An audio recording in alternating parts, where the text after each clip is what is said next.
Hello everyone, welcome to Sumalatha Anvi YouTube channel.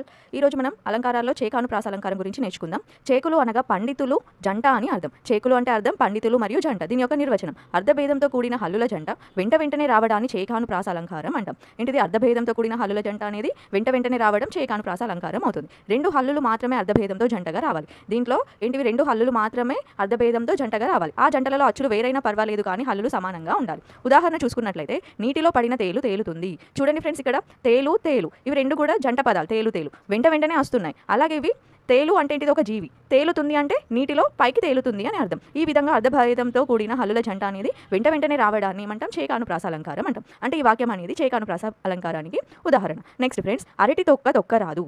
అరటి తొక్క రాదు. తొక్క ఇవి రెండు కూడా హల్లుల జంట, వెంటనే వచ్చింది. అలాగే ఇవి రెండు కూడా అర్ధభేదంతో ఉన్నాయి. చూడండి ఫ్రెండ్స్, అరటి తొక్క అంటే అరటి తొక్క రాదు అంటే మనం నడుస్తున్నప్పుడు తొక్క రాదు. అరటి తొక్క రాదు. చూడండి, తొక్క ఇవి రెండు కూడా అర్ధభేదంతో వెంటనే వచ్చాయి. కాబట్టి ఇదేమవుతుంది?